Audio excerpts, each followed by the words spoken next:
on Trump's overall policy with Ukraine, where it's going to be painful. It's not going to be settled on terms anybody who feels bad for Ukraine is going to like, but it is going to stop the killing, at least for now.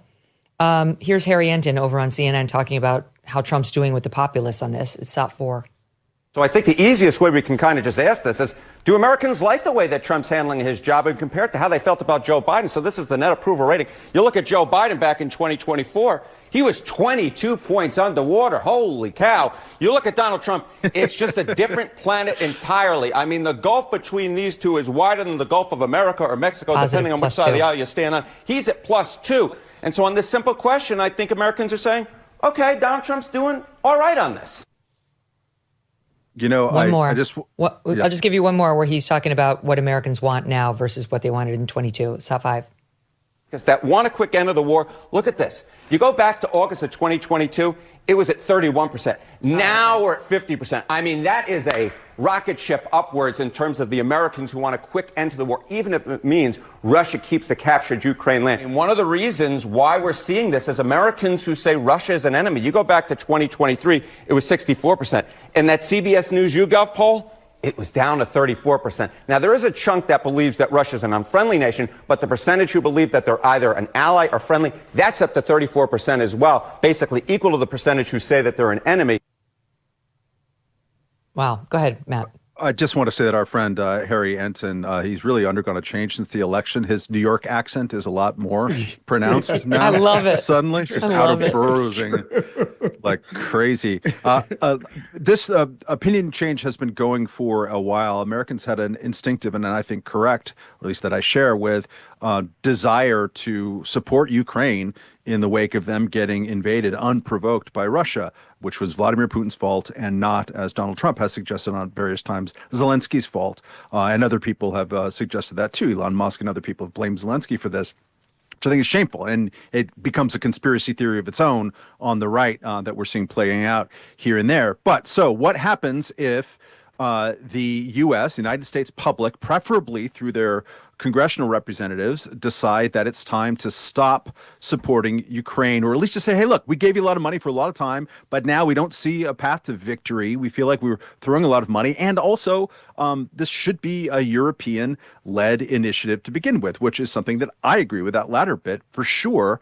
Should have been that 3 years ago, should have been that 30 years ago. Okay, so what should an administration do with that set of information? I think there's an honorable way to go to them and say, hey, look, this is going to wind down. If you want someone else to be your chief sponsor, go with God. But we don't see a path to victory. We're not going to give you that money. But that's not what the Trump administration has done. And it remains to be seen.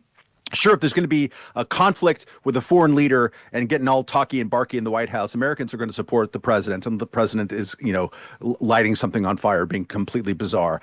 We are patriotic people and we rally behind our own. But what should the honorable thing to do? It should be sort of like we are stepping back now from this role. We don't want to say who's going to, we're not going to dictate terms to people. But Trump is not satisfied with that. He wants to end the war, and he wants to be seen as the one who ended the war. And so now we're going from basically leaning very hard on the Ukraine side to starting to lean a little bit on the Russia side. And that is a less honorable path. And I don't know if Americans who are tired and growing increasingly weary of this war are going to like that particular part of the side switching. We want to be seen as Americans generally want to be seen as having a moral stance in the world. Being on Russia's side, even if it's a realistic response, which is how J.D. Vance and Donald Trump position this. Like, hey, look, we're the only ones who are acknowledging the reality that Ukraine can't win. So now what? And I get that. That's an argument. What's not an argument is to single out Zelensky as the dictator in the exchange between these two countries. So we'll see how popular that is among Americans. I think it's that an was a open question. tweet. That was a tweet or a Truth Social post, but he didn't say that to his face. And I encourage you, and you are busy guys who have a lot going on, but you should go back and take a look at the video we did yesterday. It's on our YouTube feed right now, where we went through every one of the moments leading up to the big moment where things really melted down between them. And we showed how Zelensky was antagonizing Trump with the eye rolls and the sighs and interrupting him and correcting him over and over and over. And Trump took it. He took it. He took it. He took it. He was taking the high road, guys. But Trump is Trump. And the American people elected him knowing who he is. And this is not a way to get on his good side. He should have been flattered. He definitely should not have been antagonized. And where did Trump, forget JD, where did Trump lose it? Trump lost it when Zelensky said, the danger may be coming to you. And that's when he came in and was like, you're not going to talk that way in the Oval Office to the American people. Now I'm done. Now it's over. I don't blame Trump at all for his behavior in the Oval. And JD didn't get mad or really interject it at all until he'd seen all that behavior by Zelensky, the stuff I'm talking about. Go back and look at the video. And then he was called by his first name in what was obviously a disrespectful moment. I said this yesterday. It's one thing. World leaders don't usually call each other by their first names, but they'll occasionally do it in a moment of levity or warmth, or like, whatever. Trump might say like, Bibi and I go way back, right. Or we had a moment back when we were having lunch, But where it's tense and you're in the middle of this escalating thing where the guy's eye rolling at you. And by the way, he has said very, very critical things about JD prior to this day and vice versa. So they don't like each other. And then you lean over and in front of the press, you're like, you refer to him as JD. What are you talking about, JD? Explain yourself. And so JD shot back. It wasn't a nasty answer, but there was a tone to it that showed things were starting to go down. And then the rest is history. But anyway, my point is simply, I really don't think Trump behaved badly in that. I think he was antagonized over and over and over. And to the extent that Donald Trump's capable of taking that kind of needling on the world stage in front of the American public, he did it. And then finally, they pushed him too far when they started to threaten the safety of Americans. And to me, it was totally understandable. I think on that point, there's a language issue and a big language issue. I mean, Zelensky is not a great English speaker. And what he was trying to convey in that moment where Donald Trump lost it with him is that Trump had previously said, I watched all 45 minutes of it, had said the ocean between us, and that had come up 2 more times. And Zelensky brings it up that last time that kind of sets Trump off. And, what I took him to be saying, and this is a kind of a boring thing that people have said for years, is he's trying to express that, if we allow the Russians to do this, though they'll be emboldened and that will come to other countries, including America. Then the ocean won't protect you. And I think that was a more benign thing than maybe Trump read it. And I've rewatched it a bunch of times. And every time I rewatch it, I realize the clumsiness. I mean, you notice right afterwards, he goes on Bret Baier's show. In about 3 or 4 pretty basic words, he has to consult with the translator offset, who yells what the words are, and he says, okay, and he continues his answer. And it's just like, the reckless thing, which I said previously on our podcast, is that doing that in that situation in such a kind of hinge moment when your language skills are questionable and not 100%. I mean, anyone who speaks a foreign language understands that when you're not like a fluent speaker, you're going to miss a lot of tone and intonation. You're so right. And I think that was a huge problem. I mean, I think if Zelensky grew up in Queens but happened to be the leader of Ukraine, much like the leader of Estonia grew up in New Jersey in the past, that it would have been a completely different exchange. I mean, judging those tones and everything, it became quite difficult. I think he should not have done it. I think quickly, Zelensky screwed up for his people. He's eaten his words, and I wouldn't be surprised if Donald Trump announces a signing of a minerals deal at the State of the Union address tonight. Zelensky screwed up, but I don't think Trump took the high road in the run-up to the meeting. There's a lot of diplomatic activity in the week, 10 days beforehand, and I don't think Zelensky was treated particularly nicely in that process. He wasn't, but it's the problem that Zelensky faced in the lead-up. In the meeting still is there's a total and utter power imbalance. And it's like, it's very annoying. One of the things he challenged Trump on was Trump keeps saying that we've spent $350 billion on Ukraine. I don't know where Trump's getting that number from. I've tried to replicate that. I cannot find what's in $350 billion or how he's getting there. We got to $250 billion. I could find that.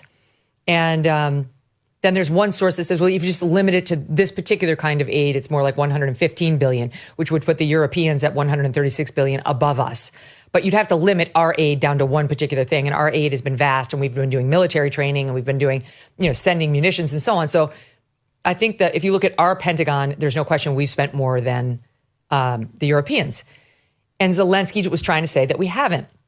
And Trump handled it. He handled it. He was like, no, not really. And Zelensky goes, yes. They kind of agreed to disagree. But like, it is true that we have done the lion's share. The United States has done the lion's share in funding this war on behalf of Ukraine. And where have we gotten? To a stalemate, to a place like, I don't understand. Like, I look at it from the Rachel Maddow point of view. And or yours, Moynihan, since you say it's similar on this issue substantively. Yeah. What is it that Trump should be insisting on that he's not? He, I think, accurately perceives the American people do not have the appetite for American boots on the ground to maintain security in Ukraine.